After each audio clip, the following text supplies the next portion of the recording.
Siapa yang sangka serangan virus corona efektif memukul ekonomi Cina? Dari awal saya tidak bergeming menyatakan bahwa virus corona adalah biological warfare, perang biologi yang diluncurkan Amerika terhadap Cina. Ini semua bagi pengamat pertahanan adalah lanjutan dari perang dagang Cina-Amerika. Amerika kalah dagang dengan Cina dalam 10 tahun terakhir, atau bahasa ekonominya defisit. Yang kemudian di zaman Trump, Amerika balas dengan meningkatkan tarif masuk yang mahal bagi barang Cina. Ternyata tidak juga memukul Cina.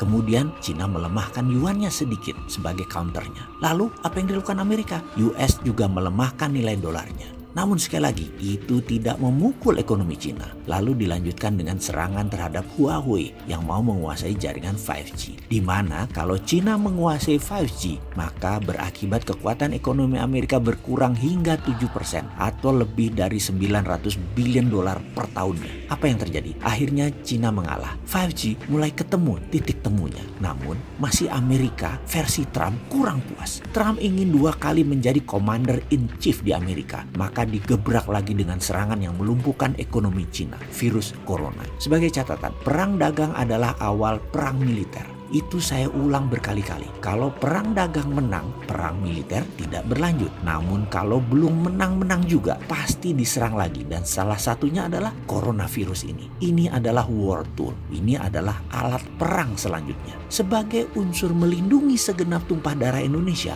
maka penanganan virus corona di Indonesia seharusnya pemimpinnya, garda terdepannya adalah Kementerian Pertahanan. Di bawahnya, Menteri Luar Negeri, Menteri Dalam Negeri, Menteri Kesehatan, dan Menteri Sosial. Ini harusnya mendapatkan perhatian super serius dari pemerintah. Apa efek lainnya? Kita ini ketergantungan sama Cina kan sudah luar biasa. Ya importnya, ya ekspornya. Setiap barang di Indonesia itu pasti ada unsur Cinanya. Untuk melindungi Indonesia dari virus mematikan tersebut, ada baiknya selama 3 bulan atau 6 bulan ke depan tidak ada barang impor dari Cina. Juga mengirim ekspor ke Cina tidak bisa dilakukan atau dibatasi karena Cina itu shutdown. Juga jangan terima migran atau buruh Cina. Jangan, tutup. Semoga hal ini tidak ditanggapi sama pejabat yang sering melindungi kepentingan Cina di Indonesia. Sesekali dia melihat kepentingan yang lebih luas gitu loh. Nggak NKRI banget sih lu. Dengan tidak adanya barang dari Cina tadi, ini menjadi peluang bagi Indonesia untuk memulai berdiri di atas kaki sendiri. Kita harus mulai produksi sebanyak-banyaknya. Apapun kebutuhan dalam negeri harus kita produksi sendiri. Banjiri UKM dengan modal untuk memproduksi kebutuhan tersebut. Ini sekali lagi peluang. Kalau lagi begini masih mikir investasi asing, masih mengutamakan asing,